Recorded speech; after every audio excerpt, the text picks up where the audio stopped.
سلام به همگی. امروز هم اومدیم با یه ویدیوی دیگه راجع به زن روز فصل 3. اینطور که پیداست برنامه زن روز تا 17 ژانویه که آخر تعطیلات کریسمسی هستش پخش نمیشه. گفتم توی این مدت بیام براتون یه نقد جذاب از سوتیای این فصل زن روز بذارم، یکم سرمون گرم بشه. بریم که سوژه های این فصل رو پیدا کنیم. تو ویدیوی قبلی به کوین سارینا پرداختیم. حدس بزنید تارگت امروزمون کیه؟ چی بود اسمش؟ به خدا اسمش یادم رفت. آها، ملیکا. دامن با اون گلک روشه اصلا فکر می‌کنم شما چند سالتونه؟ 34 پس یعنی داریم 35. خب من حس می‌کنم اون دامن و یا این استایل شما واسه یه سن خانم 35 ساله فکر کنم اصلا کانسپت یعنی لوک خوبی نیست. روز سن تولد 35 سالگی خودم اصلا مناسب نه. مگه چند سالشه که میگه من برای 35 سالگی خودم اصلا مناسب نمیبینم؟ مگه تو 45 سالت نیست؟ همتون خیلی زیبا هستید. آماجه ما ذاتاً یعنی که همون ایرانی چیز هدفمون اینه که کنار هم جمع بشیم. 29 سالمه، 7 سال اینجا زندگی میکنم و اینکه 2 تا جایزه دختر شایسته کارآفرین تو استانبول گرفتم. آها، یعنی تو 29 سالته؟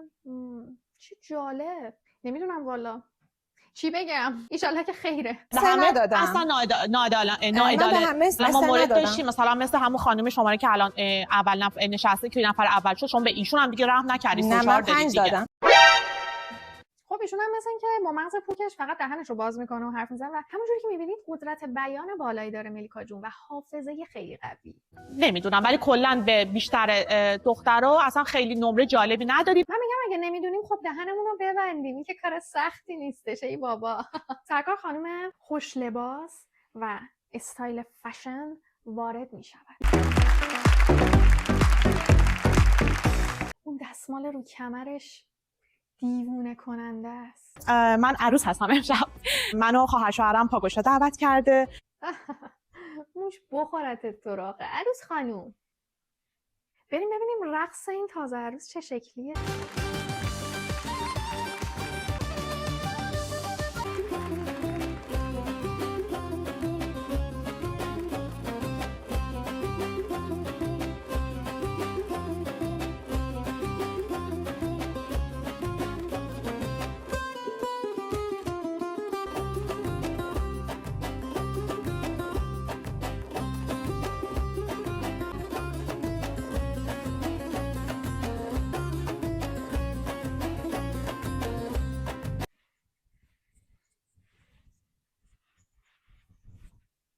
استاد حرکات نامنظم. آخه چرا؟ چاقو گذاشتن زیر گلوتون که حتما باید با رقص وارد بشید. ببین همه نمیرقصن، شاید باورت نشه. اصلا برنامه رقص نیست، برنامه استایله. حالا بعضی‌ها اون وسط پرفورمنسشون جوریه که میرقصن، ولی همه نباید برقصن. مثلا تو نرقص دیگه. حالا ولم نمیکنه اینقدر که طولانی این رقص رو اجرا میکنه. آقا یه اینجوری بکن بیا بشین دیگه. و همچنین جنس همون کفشت که اصلا مناسب با کیفت نیست. خب مثلا چه کتی رو پیشنهاد میدادی شما؟ خب مات گفتم که مات کفش مات مثلا یا مثلا کیفتو اگه براق می‌کردی اوکی. اینجا کلا قانونش اینه که ما که شرکت می‌کنیم همه باید نظر بدیم چون نمیتونیم همدیگه نگاه کنیم. دقیقاً. میدونی قراره نظر بدیم، قرار نیست که زر بزنیم، قرار نیستش که هر مزخرفی که از دهنمون در میاد بگیم. خب اگه یه نفر راجع به یه استایلی نظر تخصصی نداره خب حرف نمیزنه. میدونی مجردین یا متأهلین؟ مجرد همیشه طوری درست میکنم همه میگن که یا مثلا متأهلی یا مثلا تازه عروسی. این چیزو خیلی میشنوم. دوست داری تازه عروس باشی یا دوست نداری؟ نه دوست داری. بعد نگاه کنم ببینم مورد مثلا چطوریه. یا مثلا متأهلی یا مثلا 6 تا بچه داری. به نظر من گزینه 2. آره دوست نداره ولی تو همه کانسپتاش نمیدونم چرا تازه عروسه. چی خود ساده مثلا آیتمایی دیدم که خود ساده باشه ولی چون دیدم شب یلدا داشتم یه رنگ یه برقی بیاد به لباسم. دوست داشتم همیشه خیلی مات و ساده باشم. آره میدونی به خاطر اینکه تو همیشه خیلی مینیمال و ساده و اصلا خزپوش و جینگیل مستون پوش نیستی، به خاطر همین گفتی بذار این سری حالا یه ناپرهیزی بکنم. من راستش بخواید اینجا کیف گم کردم. کیف رونی هم بود. گفتم شاید خب یه جا گذاشته اتفاقی افتاده بعد گفتن که نه این که مطمئنم که برداشته شده. من خب خودم شخصا خیلی ناراحت شدم. خب خودمو یه حالت دوز احساس کردم. اومده بالا پیشم سارا چی شده؟ عزیزم این همه آدم اونجا بودن، چرا تو به خودت گرفتی؟ چرا تو انقدر اوور ریاکت داری نشون میدی از خودت؟ از قدیم گفتن حرفو بنداز زمین صاحبش برمی‌داره. امیدوارم اون چیزی که ما فکر می‌کنیم نباشه، ولی کسی که انقدر ریاکشن نشون میده توی اتفاق و خودش رو میچسبونه به اونی که یه اتفاقی براش افتاده، چی شده بیا وسایل منو بگرد و فلان، یعنی اینکه سری میخواد خودش رو تبرئه بکنه و خب در واقع به نظر من یه ککی به کفشاش هست. و حالا ببینیم که ملیکا آتیش صحنه چی پوشیده برای استایل طبیعت.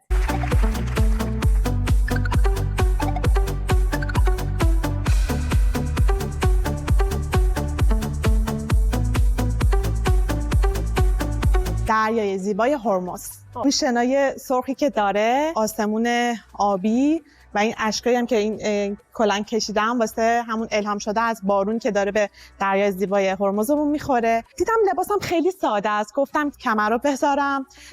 اینم خیلی ساده است، گفتم بیام برینم تو لباس. عزیزم کجاش ساده است؟ سر تا سر پارچه که طرحهای پلیسه داره، رنگش که از آبی به قرمز داره میاد، 3 تا رنگ مختلف سایه روشن هم هستش، این وسط 1000 تا رنگ دیگه هم به گردی پیدا میشه. بعد این لباس ساده است از نظر تو و بعد اومدی لباسی که باید مدلش کلوش باشه از بالا تا پایین و کمر بستی. حداقل تن مانکنی که خریدی ازش ندیدی چه شکلی بود؟ بعد اومدی کاردستی درست کردی، رو کمربندت گلای ریز ریز چسبوندی، رو کفشت اومدی گل چسبوندی که هیچ ربطی نه به رنگ لباس داره نه به تم همون استوری که خودت گفتی اصلا ربط داره. اینا رو هم خودم دیشب تو کارگاه درست کردم، کفشم هم اینا رو گذاشتم کنار من چون دوست داشتم روی این کفشام کار کنم که امیدوارم این حس اون روح داده باشم. شب تا صبح تو کارگاه داشته دونه دونه این گلبرگا رو میچسبه، وگرنه اصلا امکان نداره که تو شب تا صبح درگیر چسبوندن 2 تا گل رو کفش تو یه گلم روی کمربندت باشی. از امتیازم زیاد راضی نیستم واقعیتشون، تو دلم مونده بود که همچین موضوعی مطرح بکنم، چون کسی که وایب دریا نداره، کسی که لباس عروس میاد رو صحنه پاهانه بالا میگیره و منی که هرمز رو براتون زنده کردم بعد کمتر امتیاز رو بگیرم. اصلا عادلانه قضاوت نمیشه. من که دیگه هرمز براتون آوردم، گشتم زحمت کشیدم این جنس و این رنگ رو که بتونم آسمون و دریا هرمز رو زنده کنم، خیلی واقعا سخت. ملیکا جان میشه منی که این همه گشتم براتون دریای هرمز رو زنده کردم، تو دریای هرمز رو کشتی. تو نباید این کار رو با دریای هرمز میکردی عزیزم. بابا رفتی یه لباس خریدی که بالاش آبی پایینش صورتی تازه نه قرمز، گفتی خب حالا چیکار کنم براش کانسپتی بچینم که یه ذره مرتبط باشه با موضوع طبیعت، چه رنگش هم بهم میاد میزنه تو صورتم. عزیزم تو هیچ ایده ای نداشتی پشت این لباس، نشستی عکس گرفتی از چت جی پی تی پرسیدی چیکار کنم چه استوری برای این بسازم، اونم بهت گفته با دریای هرمز. تو هم گفتی عجب ایده ای، ایول چرا به فکر خودم نرسید، چون انقدر خنگی که داری در این حد به چت جی پی تی اعتماد میکنی. و ببین چه جوری داره از حقش دفاع میکنه، هر کی ندونه فکر میکنه اول دریای هرمز تو ذهنش بوده، بعد رفته در به در همه مغازه‌ها رو گشته دنبال یه لباسی که بالاش آبی پایینش قرمز. من دوست داشتم جزیره رو زنده کنم ولی و بعد اینایی که روی صورتت عزیزم، اینایی که رو صورتت زنده کرده بودن. بعد نمرات هم تازه شما اعتراض دارید. بارون نمیاد. من بارون رو زنده کردم، میفهمی؟ عزیزم تو باعث خشکسالی یه مملکت شدی، باورم نمیشه. ولی میگم کفشت نشده نو، لباستم جان نو؟ منظورت نوه؟ خب بگو نه، چرا انقدر زور میزنی که نو رو تبدیل به نو کنی و نه یه بار 2 بار 1000 بار این کلمه رو به کار بردی؟ فکر نمی‌کنی برای خانمی تو سن تو گفتن کلمه نو دیگه نباید خیلی سخت باشه؟ بله پروژه کاری خورده بهم، رفتم شهر میلان واسه عکاسی. آقا من 2 تا مسافر بهم خورده دارم میرم میلان، هر کی پایس بیا. بابا پروژه کاری پرستیژ رو رعایت کن حداقل. یعنی چی که بهم پروژه کاری خورده؟ تو پروژه گفتن که حتما باید این استایل و اون عینک و کلاه رعایت کنی. یعنی تو پروژه‌ای که بهت گفتن بیا گفتن عینک و کلاه رو رعایت کن؟ چه ربطی به هم دارن که اصلا بخواد بگه عینک رو با کلاه رعایت کن؟ چی بگم والا، شاید ما خبر نداریم، شاید اینا یه چیزایی میدونن که ما نمیدونیم. بیا زود قضاوت نکنیم. میتونم دلیل سوال رو بدونم؟ تو داری میگی من اینو دوست نداشتم 3 نشد که عزیزم. نه نشد که نو. پروژه عکاسی بهم خورده یعنی چی؟ قرارداد پروژه بهم خورده یعنی چیکار کنی؟ عکاسی کنم مثلا مدل بشی؟ بله چون خب من خودم چون میگم شغلم همینه، مثلا میگم شغلتون هم عکاسی مدلینگ هستش. تا جایی که من میدونم و این همه سال کارم اینه، نمیخوام بزنم تو ذوقت ولی برام خیلی دور واقعیت حرفات. میدونم که خیلی‌ها هیت میدن به فرناز، ولی واقعا بعضی وقتا خیلی خوب حالا اینجور آدما رو میگیره. آقا داری جلوی یه داوری که تخصصی داره این کارو انجام میده صحبت میکنی، حداقل چرت و پرت نگو دیگه، به مغزت شک میکنن. مثلا خب خیلی خانم‌ها تهران رو می‌بینیم که خیلی فوق‌العاده خانم‌های شیک پوشن، یا مثلا یکی از شهراشو می‌زدی مثلا خب اصفهان. مثالات منو کشته. خب یکی از شهرهای تهران رو میزدی نیکو جون، مثلا اصفهان که یکی از شهرهای تهران زیباست. یعنی عاشق ایده‌هایی هم که تو این برنامه میده. بابا لعنتی کشتیمون. و اینکه رنگ صندل تو اصلا مناسب استایلت ندونستم با کیفت. میتونستی خب اونم لوئیس ویتون بذاری یا مثلا هم رنگش باشه. رنگش مثلا هم رنگش باشه، ولی خب میگم رنگ چیزو صندلتو دوست نداشتم. کیفتم خیلی حس کردم بزرگه. همون لحظه که گفت میتونستی صندلاتم لویی ویتون انتخاب بکنی، من گفتم لویی ویتونه که. بعد دیدم همون سوال برای پارمیدا اگه اشتباه نکنم پیش اومدش. اگه ادامه نمیداد شاید سوتیای کمتری میداد. در مورد کیفم بگم کلا دخترها تو استایلی که اینجوری میزنن مثلا میان دبی مال واسه خرید اصولا کیف بزرگ برمی‌دارن. نه من رفتم چون میدونم، ولی خب اینقدر بزرگ بر نمیدارن. نه موافق نیستم. شاید شما بیشتر امتیاز معلومه پارمیدا جون که اون بیشتر میدونه. این چه حرفی عزیزم؟ ایشون تو دبی مال بزرگ شده، اصلا نباید اینجوری بگی. بله من رفتم دیدم همچون چیزایی نبوده. شاید بد تایمی رفتی، اون موقع کسی حال نداشته خرید کنه. به نظرم مثلا عصر به بعد بری شاید بگای گنده ببینی دست دخترا. کفشات خیلی کهنه است. کلی من اونجاها رنگ میبینم که پریده و این کفش چقدر آشناه.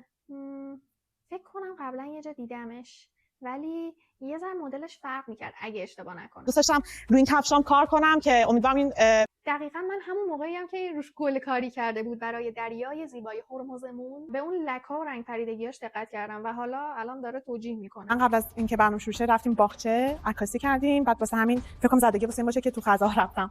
کفشم کهنه نیست و برند هستش. مرسی. ببین شاید باور نشه ولی کفشای برندم میتونن خراب بشن و زدگی داشته باشن. اصلا که برند هست یا نه که مهم نیست برای کهنگیش. این یک. دو، خب این کفش رو همون بار اولم که پوشیدی زیادی بود. حالا اوکی روش گل و بلبل چسبونده بودی، مثلا می‌خواستی کفشای دیگه خراب نشه، اومدی یه کفش کهنه انتخاب کردی. ما زیر سیبیلی رد می‌کنیم. این دفعه رو چی میگی؟ خب می‌بینی کفش اینقدر داغونه، هی نپوشش دیگه. واسه دوستات جای دوربین تعریف کردی؟ دیشب بهم حمله کردی می‌خواستی بزنی؟ حمله نکردم عزیزم، این حمله کار شماست، کلا فیلم شماست هر شب ما. نه برخورد فیزیکی که اصلا باید می‌کردم، فقط این که من احترام اینجا رو نگه داشتم که اونم نکردم، چون باید برخورد فیزیکم میشد، چون که خیلی توهین کردم. خیلی بی‌شخصیتی. آره خب من که واسه خودم شخصیت قائلم. کلمه بی‌شخصیت شما رو حمله کردن داره. معلومه که کلمه بی‌شخصیت حمله کردن داره. مگه یکی بهم بگه بی‌شخصیت واقعا فکر نمی‌کنم سالم بذارمش. خیلی حرف بدیه. میدونی یعنی چی؟ سر کلمه بی‌شخصیت می‌خواسته بزنه یارو رو. اینقدر هرس داره ازش. خب معلومه دیگه آدم‌ها همیشه به اونی که بالاتر از خودشونه حسودی میکنن. در حالی که اصلا قابل قیاس با اون آدم نیستی تو. یه نفر باشه یه ذره نزدیک باشه بهت، بخواد مثلا حس رقابت با تو داشته باشه، اوکی، ولی وقتی تو اینجایی اون اونجاست، مثلا رقابتی هم با هم نخواهید داشت. خواستم دونه دونه بابت همه توضیح بدم. این شاینای قرمز خودم زدم به کفشا، بعد اینا رو خودم وصل کردم، اینا رو خودم کردم، یقم یقه گرد بود، کلا برش زدم، کلی دستکاری کردم. بعد دیگه اینا همه رو خودم کردم. آفرین دختر قشنگ. انگار اومده جلو معلم اول دبستان. اینا رو خودم کردم. بابا برنامه مد و استایل اوکی، ما میدونیم همه اینا رو خودت درست کردی و همه اینا دیده میشه، اصلا نیاز نیستش که بیای دونه دونه بگی لباسمو خودم پوشیدم، امروز جورابامو خودم پام کردم، هیچکس کمکم نکرد. خجالت نمیکشی واقعا؟ یه ذره در شأن برنامه صحبت کنید و رفتار بکنید. بله. مدل میکاپت هم آشناست. ایدیا گرفتی آره؟ جان؟ ایدیا گرفتی. بله. جمع کردم من رو از یک گوشه. میگم چه اطلاعاتی نداشتم، مثلا یک گوشه مثلا اینا رو خود اضافه کردم.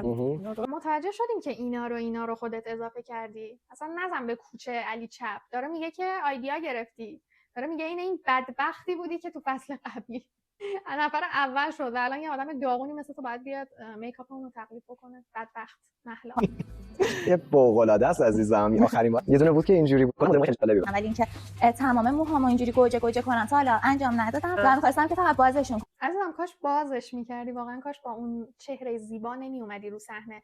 آخه همه که محلا نیستن. قرار نیست هر میکاپ و هر مدل مویی به همه بیاد. ملیکا افتضاح. مرسی. ولی میگم از نظر من واقعا یعنی کلا نو شدی خیلی مرسی. شما همینطور خیلی. چرا اینجوریه؟ چرا این شکلی میکنه قیافشو؟ مشکلی چیزی داره قیافش انقدر کج و کوله میکنه؟ من واقعا میترسم ازش. جنس این چیزی که از پوشی چی بود اسمش یادم رفت. اسم جانسویی که پوشیدی چی؟ جانسو؟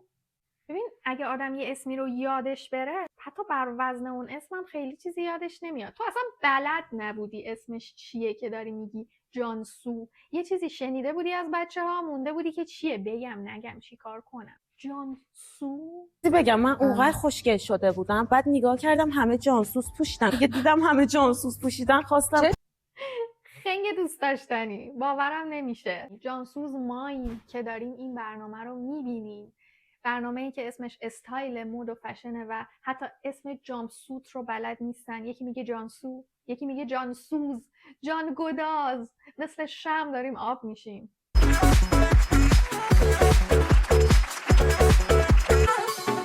کفشت انگار که یه کفشی از توی انباری برداشتی آوردی پوشیدی.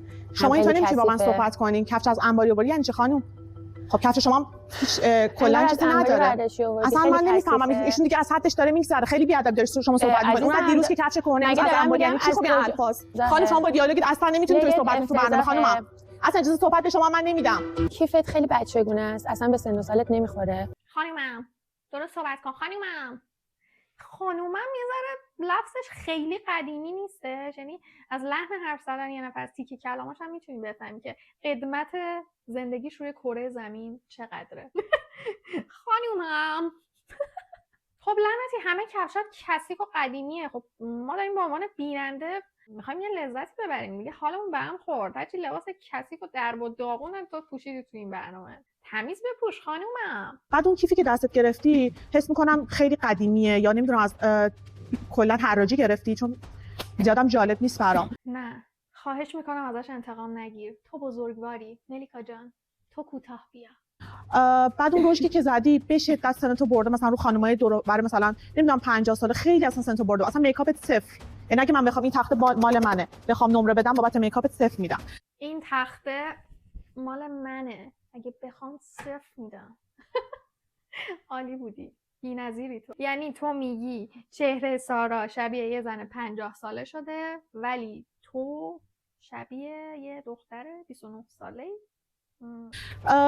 اصلا امروز نداشتم، دوستت نداشتم، نمیدونم چرا اصلا نشدی. اون کیفت که اصلا خیلی قدیمیه، اصلا نشده. فکر کنم همون از کجا، از تای انباری چیزی لابد پیدا کردی. خب یه چیز جدید بگو. انباریو که اون گفت. تو مثلا بگو چه میدونم از خرپشته آوردیش، بگو مثلا از نمیدونم، بگو مثلا از ته کمدت برداشتی، یا میخوای دیگه خیلی بی احترامی کنی بگو رفتی از تو سطل آشغال آوردیش، ولی همون کلمه رو که نگو دیگه، لوس شد.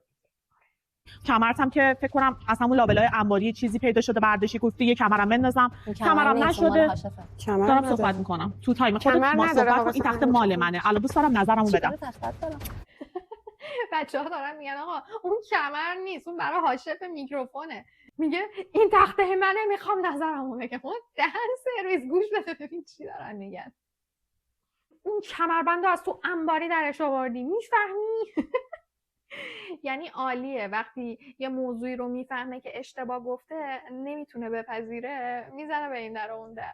بابت کلات هم جامون من فکر میکنم اوکی فهمیدم هیچ دوست نداری. آره خب آخه نشدی خوشگل. کلاتو کلا اصلا میگم من فکر میکنم 20 سالم بود این کلا، یا مثلا 19 سالم کلا استفاده میکردم. 20 سالت بود و 19 سالت بود که من یادمه بچه بودم، مثلا دور و بر 10 11 سالم بود. یه مدل از این کلاه اون موقع ترند شده بود که مثلا من میدیدم تو آشناهامون که متولد مثلا دهه 60 یا اواخر 50 بودن، اون موقع اینو میپوشیدنش. اون موقع مثلا اونا دور و بر 20 سالشون بود که اینا رو میپوشیدن. اگه تو داری میگی من 20 سالم بود اینا رو میپوشیدم، خب الان تقریبا نزدیکای 43-4 باید باشی دیگه. به نظر منطقیه که البته دوباره الان مد شده این مدل کلاها، همیشه مد برمیگرده.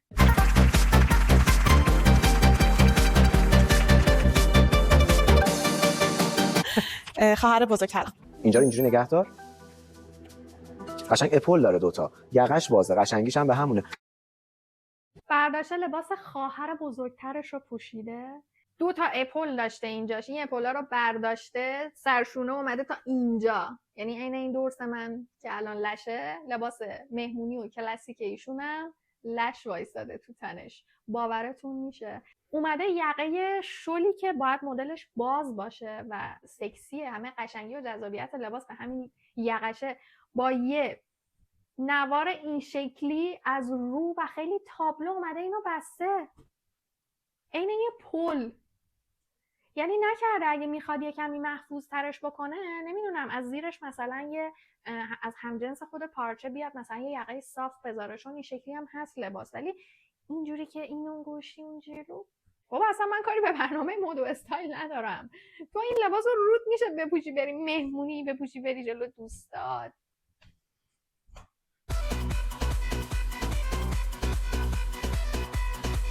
و حالا مینیکا جان رو میبینیم که اومده استایلی رو زده که از یه اتفاق خیلی بولد توی زندگیش نشأت میگیره. یعنی زندگیش به قبل و بعد از اون تقسیم میشه. نصف بدنش رو به عنوان یه زنی که داره میدوه تا به اون هدفش برسه درست کرده و نصف دیگه بدنش رو به عنوان زنی که به هدفش رسیده. فقط نمیدونم چرا من بین این دوتا تفاوت این شکلی نمیبینم. فقط این که یه سمتش خیلی ملیح‌تر و موهاش لخته و شعار شلاقی کشیده، یه سمتش رو فر کرده، انگار که بیشتر میخواد دوتا استایل مو و میکاپ رو نشون بده. آخه لعنتی، زنی که داره میدوه به هدفش برسه موهاش صافه، بعد اونی که به هدفش رسیده موهاش فره. مطمئنی؟ جایزه پارسالمه، جایزه امسالم نیاوردم. این جایزه پارسالمه.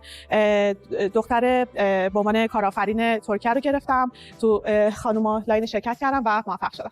واو، زن کارآفرین افتخار آفرین. من چون خودم عقلم نرسید که این چیه دستش، خیلی کنجکاو بودم، اومدم از چت جی پی تی جان کمک گرفتم. چت جی پی تی نخواست خیلی ناامیدم کنه، گفت ببین نمیخوام خیلی ارزشش رو پایین بیارم، ولی یعنی مدلش این شکلیه که تو خودت درخواست میدی، حالا یا یه پولی خودت میدی یا یه نفر اسپانسر تو میشه که تو رو به عنوان کارآفرین معرفی بکنن. این خانومم که مدل هست، مترجم هست، عکاس هست. و خب وقتی فرناز ازش میپرسه آقا تو شرکت داری؟ نه. از طرف شرکتی هستی؟ نه. من شخصی کار میکنم، برای دل خودم عکس میگیرم، برای دل خودم عکاسی میکنم از خودم به عنوان مدل یعنی حتی اصلا معلوم نیستش که این جایزه رو برای چی بهش دادن. اصلا جایزه چیه؟ گریه کردم، بعد حالا کنار گریه هم من یهو جیغم کشیدم. وقتی که مثلا یهو دیگه استرس میگیرم با کسی هم کاری ندارم، فقط میگم تو جایی که نشستم اینجا میریم سراغ خنگ دوست داشتنی من عاشقشم. یعنی خنگ خوش تیپ بگم بهتره، چون خیلی از استایلاشو من دوست داشتم ولی خیلی خنگه. گفتش که شما به من تهمت زدی، بهم گفتی گارسون. ولی یگانه جان ببین، مامان من رستوران داره، من تو رستوران مامانم گارسونی هم میکنم. رستوران فکر کنم تی آخرش سایلنت باشه. میگی تهمت به شما کردم. من خب اصلا تهمت، من اگه تهمت پس به خودم هم تهمت کردم. نه من اصلا باز تهمت میزنی دیگه. قبول کن. الان عزیزم تهمت معنیش میدونی یعنی چه؟ اون یکی داره دیوونه میشه، میگه تهمت چیه؟ آقا داره میگه توهین کردی به من گفتی لباس شبیه گارسوناست. این میگه تو داری تهمت میزنی، نمیدونم تهمت میکنی. من نمیفهمم. باز زیر سوال میبری مثلا رسپسیون نرو. رسپسیون منظورت رسپشن دیگه. این چیه اون پایین؟ این انارمه. چه گفتم نزنم، سنم بالا میره. اینجا زدم. خنگ کیوت.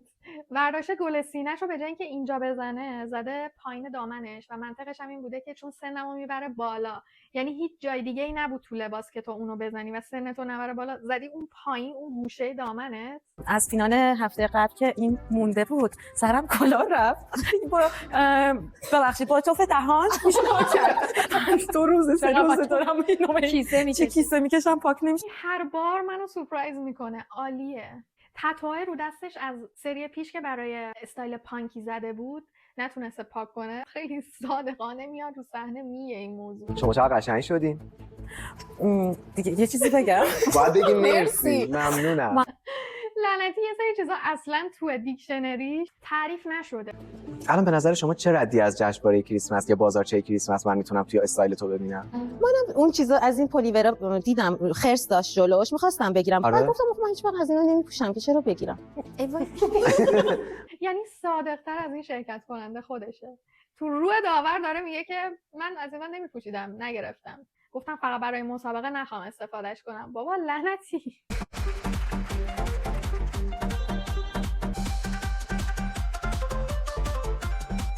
من این لباسم آینه است. اما مامانم خودش اینا رو درست کرده. خواسته استایل آینه رو به تصویر بکشه و بگه که شخصیت من مثل آینه. اجازه بده نپذیرم که مامان تو اینا رو دونه دونه با دست به هم وصل کرده. حاضر و آماده این لباس توی مغازه هستش و به عنوان لباس دیسکویی هم میپوشنه.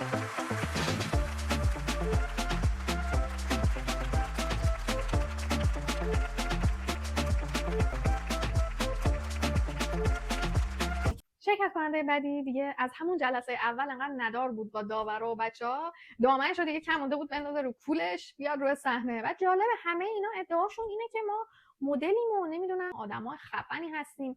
دامنتو گرفتی دستت داری کتواک میکنی جلوی داورا؟ مگه داریم؟ مگه داری از جوب رد میشی لعنتی؟ وقتی کتواک میکنی باید لباس استایل خودش رو نشون بده. بعد اینو گرفتی دستت. مرسی که تا اینجا ویدیو همراهم بودید. لطفاً لایک، کامنت، سابسکرایب، فعال کردن زنگوله یادتون نره. کلی انرژی میگیرم ازتون. دوستتون دارم. خداحافظ.